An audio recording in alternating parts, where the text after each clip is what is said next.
मुसलमानों CM KCR को पहचानो पार्ट 6। हमारे स्टेट में दो बड़े पॉलिटिकल पार्टी से दो बड़े मुस्लिम चेहरे हैं।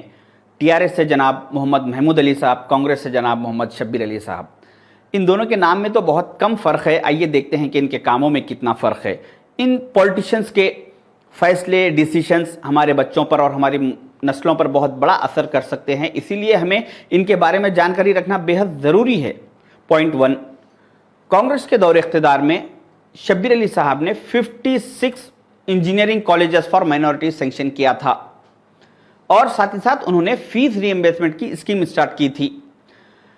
उस स्कीम के तहत स्टूडेंट का यह काम था कि वो अपने घर से कॉलेज की गेट तक का ट्रांसपोर्टिंग का खर्चा उठा ले, बाकी सारी फीस की जिम्मेदारी कांग्रेस गवर्नमेंट की थी। टीआरएस के दौर में महमूद अली साहब ने single one engineering college for minorities भी सेंक्शन नहीं किया।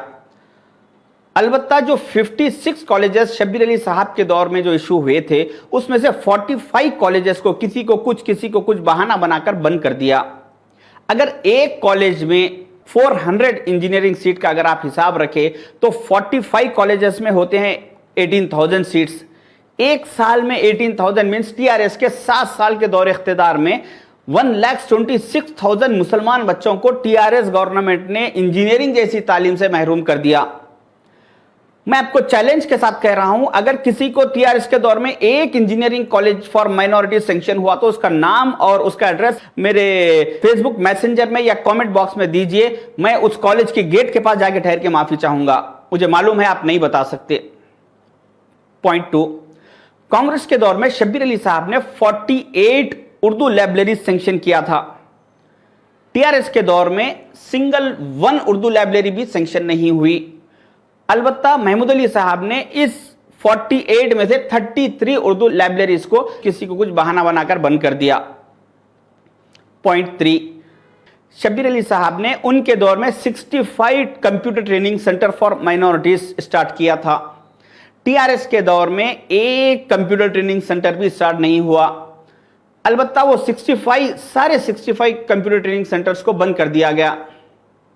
पॉइंट 4, कांग्रेस के दौर में शब्बीर अली साहब ने 6 मेडिकल कॉलेजेस सेंक्शन करवाए। महमूद अली साहब के दौर में एक सिंगल वन मेडिकल कॉलेज भी सेंक्शन नहीं हुआ। उसके बावजूद भी मैं महमूद अली साहब का शुक्रगुजार हूं, एहसानमंद हूं कि उन्होंने इन 6 कॉलेजेस में से किसी को भी बंद नहीं करवाया। यह बहुत बड़ा उनका एहसान है। Shadan medical college, Ayan medical college, Nimra medical college, Fatima medical college, Shaz medical college, VRK medical college, ये सारे कांग्रेस के दौर में शब्बीर अली साहब ने सेंक्शन करवाए। आपको शब्बीर अली साहब की सियासत का इस बात से आप अंदाजा कीजिए कि 2004 से 2014 तक कांग्रेस के दौर इख्तिदार में सारे इंडिया में माइनॉरिटी मेडिकल कॉलेजेस 22 सेंक्शन हुए।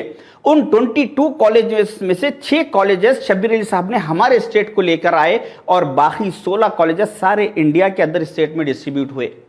ये एक बहुत बड़ा कारनामा है। पॉइंट 5, शब्बीर अली साहब के दौर में निजाम सरकार की एक भी हिस्ट्रिकल इमारत को डिमोलिश नहीं किया गया।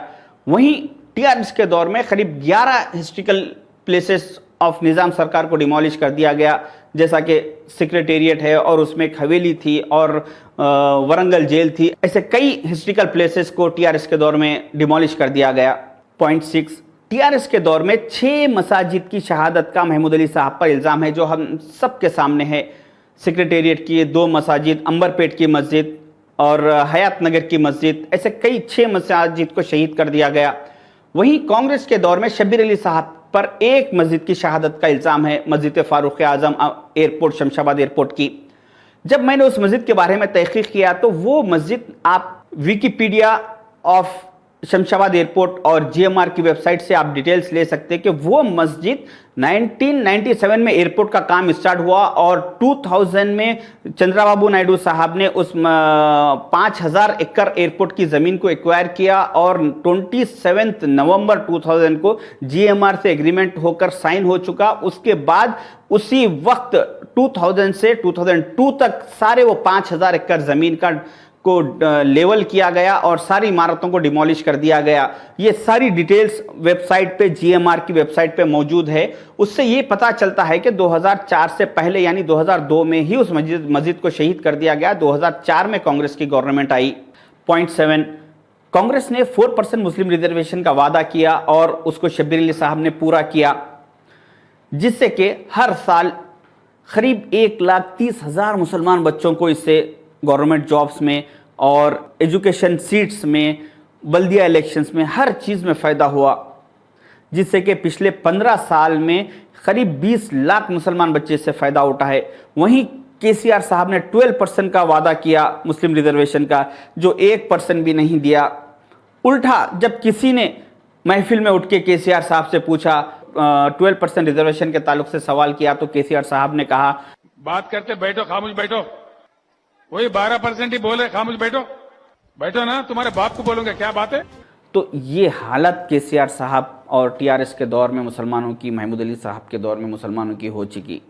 पॉइंट 8, शादी मुबारक स्कीम कांग्रेस गवर्नमेंट ने स्टार्ट की और 25,000 उसकी रकम उस दौर में रखी थी। आज महमूद अली साहब ने उस स्कीम को आगे बढ़ाते हुए 1 लाख की रकम की और ये काम में महमूद अली साहब ने शब्बीर अली साहब से एक कदम आगे निकले।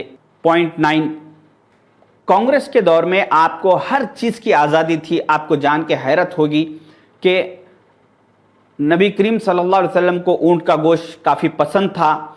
उस वजह से हमारे हैदराबाद का ये रिवाज था कि हर साल रमज़ान में ऊंट के गोश्त की दुकानें लगती थी, जो मुसलमान साल में एक मरतबा सुन्नत होने के नाते उसको खाया करते थे। मगर टीआरएस के दौर में केसीआर साहब ने उस पर ऊंट की ज़िबाह करने पे पाबंदी लगा दी। आपको इस चीज़ का शायद आप जान के हैरान हो रहे होंगे, अब तेलंगाना में ऊंट को आप ज़िबाह नहीं कर सकते।